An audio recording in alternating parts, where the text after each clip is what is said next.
देखिए, विपक्ष पूरा एकजुट होकर अफवाहें फैला रहा है। क्योंकि जिनके पास दस्तावेज नहीं हुए वो दो कैटेगरी के लोग हो सकते हैं, या तो वो नॉन मुस्लिम हो सकते हैं, लेकिन जिन लोगों के पास दस्तावेज नहीं है और वो मुस्लिम हुए, उनको आप डिटेंशन कैंप में बंद कर देंगे, उनको आप कहेंगे कि आप हिंदुस्तान के नागरिक। क्या ये ठीक है? पहले मैं स्पष्टता कर दूं, कोई धर्म के आधार पर कोई कार्यवाही नहीं होनी।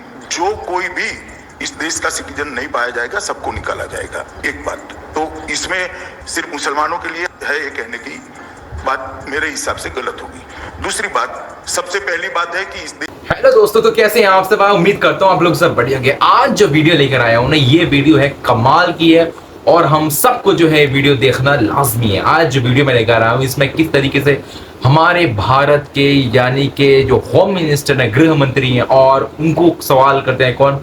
एक गोदी एंकर, रिनॉन गोदी एंकर जिनका नाम है राहुल क्या नाम है, राहुल कंवल, जो है जो खुद एक तिहाड़ जेल से आए हुए, यानी कि तड़ीपार है और एक तिहाड़ी है। ये दोनों के बीच में आपस में डिबेट हो रहा है, बहुत ही जबरदस्त डिबेट होने वाला है। आप वीडियो को लास्ट तक जरूर देखें यार, इससे बहुत कुछ सीखने को मिलेगा। किस तरीके से हमारे तिहाड़ी भाईजान जो है वो सवाल कर रहे हैं गृह मंत्री से, और गृह मंत्री बार बार बोल रहे हैं भाई कांग्रेस से सवाल क्यों नहीं करते, कांग्रेस से सवाल क्यों नहीं करते यार, सत्ता में ये है, सवाल कांग्रेस हो। वाह भाई वाह, तालियों से स्वागत हो इनका। तो बिना किसी लेट किए वीडियो स्टार्ट करते हैं, लेट्स गो। देखिए, विपक्ष पूरा एकजुट होकर अफवाहें फैला रहा है। क्योंकि जिनके पास दस्तावेज नहीं हुए वो दो कैटेगरी के लोग हो सकते हैं, या तो वो नॉन मुस्लिम हो सकते हैं, लेकिन जिन लोगों के पास दस्तावेज नहीं है और वो मुस्लिम हुए, उनको आप डिटेंशन कैंप में बंद कर देंगे, उनको आप कहेंगे कि आप हिंदुस्तान के नागरिक। क्या ये ठीक है? पहले मैं स्पष्टता कर दूं, कोई धर्म के आधार पर कोई कार्यवाही नहीं होनी। जो कोई भी इस देश का सिटीजन नहीं पाया जाएगा, सबको निकाला जाएगा। एक बात तो इसमें सिर्फ मुसलमानों के लिए है, ये कहने की बात मेरे हिसाब से गलत होगी। दूसरी बात, सबसे पहली बात है कि इस देश का विभाजन कभी भी धर्म के आधार पर नहीं होना चाहिए था, मगर एक कटु वास्तविकता, कटु सच है कि इस देश का विभाजन धर्म के आधार पर हुआ। बंटवारा धर्म के आधार पर नहीं होना चाहिए था, मगर कांग्रेस ने बंटवारे की डिमांड को सरेंडर किया और इस देश का विभाजन धर्म के आधार पर हुआ। पाकिस्तान के अंदर, अभी का जो पाकिस्तान है, वहां लगभग 23% हिंदू थे, आज वहां पर 3% हिंदू है। पाकिस्तान के अंदर कहां गए भाई? धर्म परिवर्तन करा दिया गया जबरन, कहां गए? ढेर सारे किस्से मैंने संसद में बताए, इनकी बच्चियों को उठा ले जाकर जबरन धर्म परिवर्तन कराकर निकाह पढ़ा दिया जाता। जब नेहरू लियाकत समझौते का अमल नहीं हुआ, कांग्रेस ने 70 साल तक इन लोगों को नर्क की जिंदगी जीने के लिए अपनी वोट बैंक के कारण मजबूर किया। सर सुनो, अभी समाप्त नहीं हुआ रहा। वोट बैंक की राजनीति के कारण कांग्रेस अपने वादे से मुकर गई। ना हम रोज वोट बैंक की राजनीति करते हैं, ना करने देंगे। ये तो आप अज्यूम कर रहे हैं कि जो हिंदू फैमिली आई वहां से ढेर सारे हो रहा था, ढेर सारे कुछ का हो रहा होगा, कईयों का हो रहा होगा, लेकिन हर फैमिली का नहीं। जो जनसंख्या कम हुई है भाई, जो जनसंख्या कम हुई, यहाँ मुसलमानों की जनसंख्या बढ़ी, कम नहीं हुई भारत में। 10 साल तक हर महीने 30,000 पर मंथ इन्वेस्ट करो और 20 साल बाद रिटायरमेंट पे पाओ 3। कम नहीं हुई भारत में। नहीं, वहां प्रताड़ना हो रही है, इसलिए उनकी जनसंख्या 30 से 7% और 23 से 3% हुई है। ऐसे सरलता से आप जंप मत करिए कंक्लूजन पर। और पाकिस्तान के प्रधानमंत्री ने स्टेटमेंट किया था, हम दलितों को नहीं जाने देंगे। पाकिस्तान में साफ सफाई कौन करेगा? और उस वक्त कांग्रेस के प्रधानमंत्री चुप रहे थे। झूठ बोलो, बार बार झूठ बोलो। क्या इस सरकार की सबसे बड़ी जो प्राथमिकता है वो ये नहीं होनी चाहिए कि अर्थव्यवस्था की विकास दर को कैसे बढ़ाया जाए?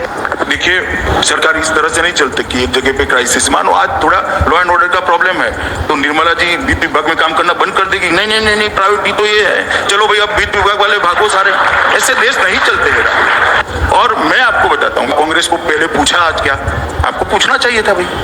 सर सरकार में आप बैठे नहीं, मुझे मालूम है कि आजकल नहीं सर, एक मिनट, अब वो जब करते हैं तब वो सेक्युलर है, क्योंकि आज वोट बैंक आपकी हर्ट होती है, वोट बैंक की पॉलिटिक्स कर रही है, करनी है, इसलिए आप विरोध करें। अमित शाह जी, आपने पूछा कि हम लोग कांग्रेस से सवाल क्यों नहीं पूछ रहे, राहुल गांधी से, सोनिया गांधी से सवाल क्यों नहीं पूछ रहे? सर, देश की जनता ने आपको चुना है सरकार चलाने के लिए। जो सत्ता में बैठता है सवाल उससे पूछे जाते हैं। उस पार्टी ने जो किया सो किया, उनकी तो हालत देश की जनता नहीं बताती। तो इस वक्त सरकार में आप बैठे हैं, कानून व्यवस्था पर, अर्थव्यवस्था की हालत पर आपने 10% 4.5% थोड़ी एक लाइन की स्पष्टता कर दूं, मैं ऐसा नहीं कहा। अब आप विरोध क्यों कर रहे हो? इतना तो पूछना बनता था क्या? नहीं बनता था? वो पूछना चाहिए था जो नहीं पूछा गया। मेरा मानना है कि पूछना चाहिए, कल भी पूछ लीजिएगा अगर कोई जवाब देता है। आप कहते हैं कि घुसपैठियों को हम बाहर कर देंगे, जब आप प्रचार में जाते हैं आप उनको दीमक कहते हैं, टर्माइट कहते हैं। ये घुसपैठिए दिमाग है। और मैं आज भी कह रहा हूं कि हिंदू और मुसलमान दोनों के लिए ये जो घुसपैठी आते हैं वो खतरा है। मैं आपको आश्वस्त करता हूं, एक भी घुसपैठिया बच भी नहीं पाएगा। वाह मोदी जी वाह वाह। आज तक कांग्रेस पार्टी ने ऐसी सरकारें चलाई है जो देश की समस्या को कभी एड्रेस नहीं किया, देश की समस्याओं से दो हाथ करने का पेन नहीं लिया, इन्होंने रिस्क नहीं लिया, समस्याओं को लटका कर चले। ये नरेंद्र मोदी सरकार है। हम सरकार चलाने के लिए नहीं आए हैं, देश की समस्याओं का समाधान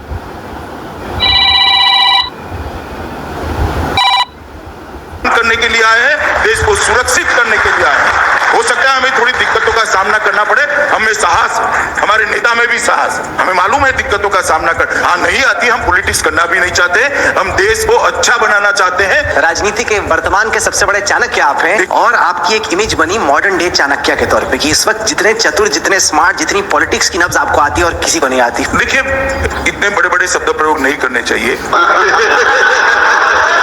हम आना चाहते हैं अर्थव्यवस्था की मौजूदा स्थिति पर। मोदी सरकार का, बीजेपी का वायदा था कि भारत की अर्थव्यवस्था 10% की जीडीपी ग्रोथ रेट आप डिलीवर करेंगे। 45% वादा आप पूरा कर पा रहे हैं। 4.5% पे हमारी जो अर्थव्यवस्था है इस वक्त ग्रो कर रही है। जो आपका प्रॉमिस था और जो डिलीवरी है उसमें इतना बड़ा गैप क्यों? निर्मला जी के नेतृत्व में नरेंद्र मोदी सरकार ने ढेर सारे कदम उठाए और पूरी दुनिया इसकी बुरी बुरी प्रशंसा करती है कि निर्मला जी ने इकोनॉमी को समझकर अच्छे कदम उठाए हैं। सर, आप कह रहे हैं कि दुनिया प्रशंसा कर रही है। हकीकत यह है कि भारत के जो उद्योगपति हैं वही भारत की इकोनॉमी में अभी विश्वास नहीं कर रहे। प्राइवेट इन्वेस्टमेंट की जो दर है वो 16 साल के अपने न्यूनतम पे है। 16 साल में इतनी कम प्राइवेट इन्वेस्टमेंट कभी नहीं हुई।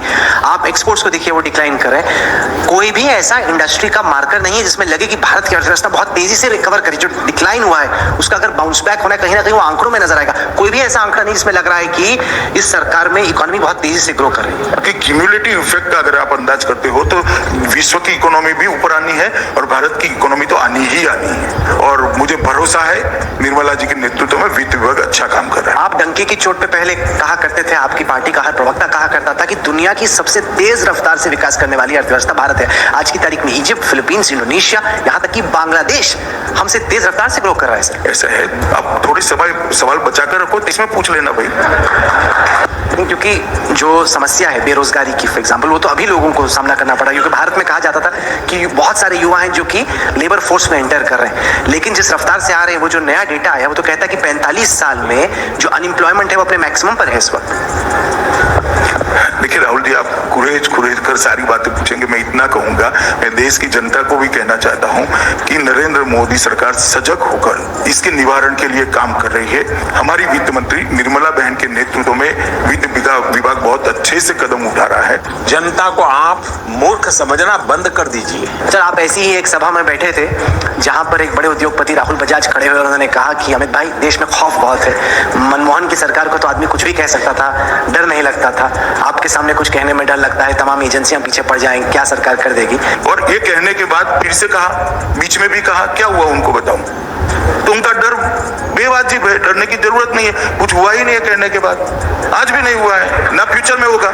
पर ऐसा क्यों होता है सर कि जिन लोगों के खिलाफ इन्वेस्टिगेशन हो रहा है वो लोग हैं जो कि बीजेपी के विरोध में खड़े हैं? जैसे कि ढेर सारे ऐसे हैं जो बीजेपी के विरोध में नहीं भी खड़े हैं। नहीं, पर जो भी, जैसे फर्ज कीजिए पहले बीजेपी कहती थी भाग मुकुल भाग, सीबीआई आती है, वो आपके पास आ गए फिर एक तरीके से गंगा जल। आज भी वो फेस कर रहे हैं। सर, कहाँ कुछ होता नहीं ना, वो हो जाता है जो आपके खिलाफ होता है। वो पहले ही हो चुकी है, पर इन्वेस्टिगेशन पहले ही प्रोसीड करती है ना। आप नहीं मानते कि एजेंसीज का सिलेक्टिव मिसयूज हो रहा है, कि मतलब जो आपके विरोधी हैं? जरा भी नहीं मानता, इसलिए कि सिलेक्टिव मिसयूज करते तो इतनी देर न लगती। फिर मुझे आप कह रहे हैं कि डरने की कोई जरूरत नहीं है, खौफ की कोई वजह नहीं है, तो फिर सब आपसे इतने डरते क्यों हैं? अब वो आपकी पार्टी के लोग हों, आपके मंत्री हों, आपसे बहुत भयभीत रहते हैं, आपसे भी, मोदी जी से भी। कोई भयभीत नहीं है भाई। जिस तरह से आप राजनीति करते हैं उसका एक और पहलू यह है कि आप जिस सीट पे कमजोर होते हैं, आपको कोई परहेज नहीं है दूसरी पार्टी के किसी उम्मीदवार को लेने। जिस तरह से आप राजनीति कर रहे हो, 2014 से आपका ग्राफ रहा है। मैं बचपन से ही ऐसे राजनीति करता हूँ, मैं नहीं बदलता। मैं कुछ सवाल भी लेना चाहता हूँ, बस करीब 5 मिनट बाकी हैं। भाई, इतने से ही तेरा चैनल परेशान हो गया है, काहे को आगे ले जा रहे हो यार? छोड़ो ना।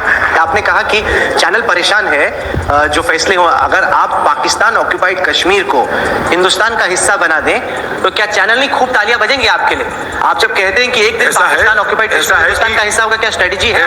ऐसा है कि ऐसी चीजों की घोषणा एडवांस में कर कुछ नहीं हो सकता। जी ठीक है। अमित जी, मेरा आपसे सवाल ये है, बीजेपी हमेशा चाल, चरित्र और चेहरे की बात करती है और वो कहती है कि उनकी पार्टी सबसे अच्छी है। एनसीपी के नेता अजीत पवार के खिलाफ भ्रष्टाचार के तमाम आरोप लगाए, कहा था जब सरकार आएगी तो चक्की पीसेंगे। देखिए, आप मुझे इतने सवाल पूछ रहे हो भाई, कांग्रेस को क्या चाल, चरित्र, चेहरे की जरूरत नहीं है? आप कांग्रेस पार्टी को क्यों इतना सॉफ्ट हो जाती है आपकी चैनल? मेरी तो समझ में नहीं, पूरे दिन में कभी भी एक भी सवाल नहीं पूछा।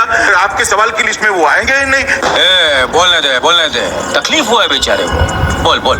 कि कांग्रेस वाले सोचते हैं हम उनके खिलाफ हैं, आप सोचते हैं हम आपके नहीं खिलाफ सर, मैं तो हैं, आप वास्तविकता के आधार पर आप बताओ, पूछा है क्या सवाल? सब बोलते हैं आपसे बहुत सवाल पूछते हैं। प्लीज ऐसे सब मिक्सअप मत करिए। सवाल पूछा है क्या? हाँ, पूछा नहीं पूछा है सर, तो भाई। उनसे मैं पूरा रिपोर्ट पढ़कर आया हर इंटरव्यू का, कहीं पर भी सवाल नहीं बता दो, चलो मैं मेरी बात वापस लेने के लिए तैयार, या तो आप फिर स्वीकार कर लो। नहीं, मैं बताता हूँ ना, देश की जनता आपसे उम्मीद रखती है, इसलिए आपको देश की जनता हमसे, पार्टी विद द डिफरेंस आप हैं, इसलिए सवाल आपसे पूछे जाएंगे। देश की जनता आपसे उम्मीद रखती है कि आप भी कांग्रेस से कड़े सवाल करो।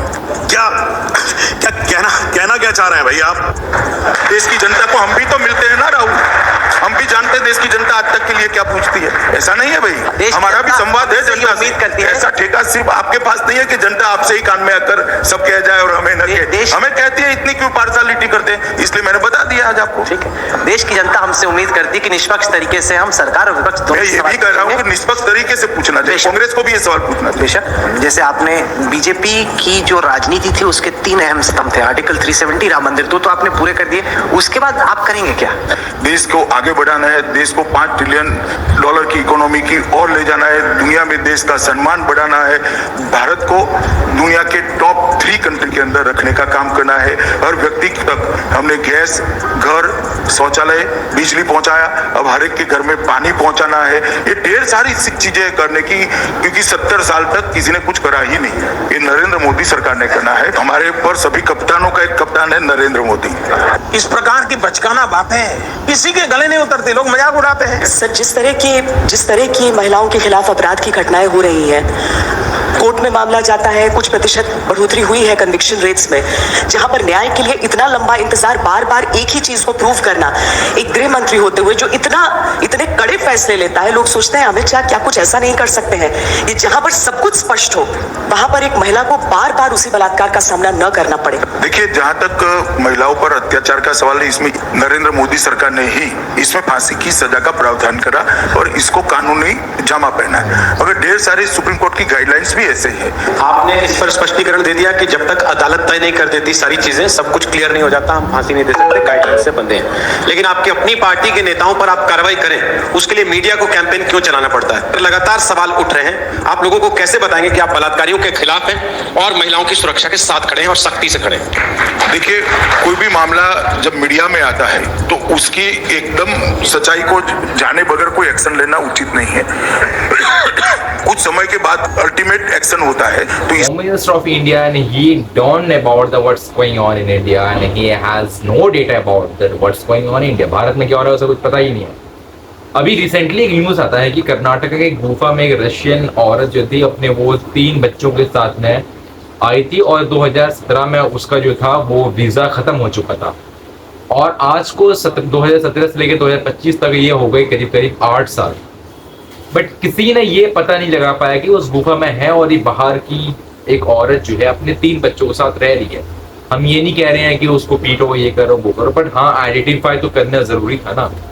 आइडेंटिफाई तो करना जरूरी था। आप अगर कुछ कर दो तो सीबीआई ईडी लग जाते हैं, बट यहाँ पे ना सीबीआई कुछ कर पाई, ना ईडी कुछ कर पाई, ना कोई कुछ नहीं कर पाया। Why, what's the reason?